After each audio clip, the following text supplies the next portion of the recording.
Okay, I have finished up planting all of the rest of my peppers and tomatoes that needed to be upplanted. And I've got my 2 trays here now for what I'm about to seed out. I've got my box of seeds right here. I've got my craft sticks and my pencils so I can label them.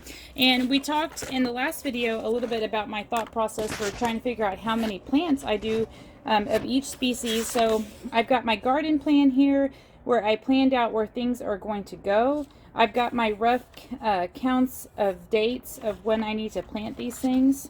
And then I've got some notes on this page too. And so for this planting that I'm going to be doing today, I'm going to be doing 6 of 3 different kinds of spaghetti squash. So yellow, a zucchini, and a patty pan. 42 cucumbers. I'm going to do 12 okra, 12 butternut squashes, and 12 spaghetti squashes. And then when all of those plants go out to the garden and my space on my shelf is freed up, then I've got a whole list of things that I'm going to come through and plant, start from seed on 3/15. 3/15, March 15th is the average last frost date in our area. And so that's going to be when I put most of this stuff outside.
Okay, and I just want to show you guys what my shelf looks like when it's been emptied out.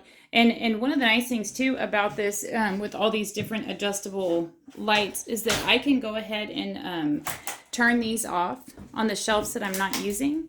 And so I could just focus on having 1 or 2 lights on each row. And so that makes it very versatile. I went ahead and lowered these lights back down, and I'm going to go ahead and bring my plants in so you guys can see what that looks like. Okay, so the seeds are in their final home in the bathroom now on the shelf, ready to start growing. So just a couple notes. I use, as you can see here, sometimes I use these roaster trays from the grocery store because they're big. They can hold 48 plants in them, whether they're the 6-pack cells or the 4-pack cells, or sometimes I'll actually order these nice black plastic ones. Use whatever you have. I just want to show that you don't have to have any special equipment to do this. I mean, seriously, a shelf with some shop lights, some of these left over from the last time you bought some plants, some of these from the grocery store. The soil can either be homemade compost is great if you have some sifted homemade compost, or you can just get some bagged potting soil, just whatever you have available to you. It's actually kind of hard to find potting soil in the middle of December in my little Texas town, and so it's always been easier to make our own. Plus, I just like a closed loop system. We make our own soil. We have most of our seeds are from our heirloom plants that we keep the seed back from ourselves. And so if we had no access to any kind of stores or anything, we would continue to be able to garden the way we have been doing. I like to use the 6-pack cells instead of the 4-pack cells because I only want to have to put one plant identifier in there. And if you have 4-pack cells, obviously you have to put more. And so I'm just trying to be, again, our whole purpose has always been to look for how can we do this as efficient as possible. So that's one little thing that we've learned to be more efficient. When you put the soil in there, it's really good to, like, I take another one that's full of soil and put it on top of this one and push it down to kind of compact that soil. Or else when your plant grows and you're in the garden and you're ready to plant it, sometimes it'll crumble apart in your hands if you haven't compacted that soil in some way. So you can see that they're all labeled.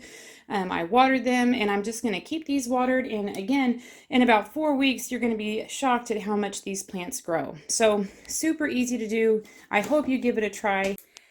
So thanks for joining us today. And if you have any questions, feel free to post them below or send us an email or something. Please subscribe to our newsletter on our website if you haven't already, because we send out lots of tips and tricks there as well. And if you have any suggestions on videos that you'd like to see, questions that you want answered, please leave those comments below too.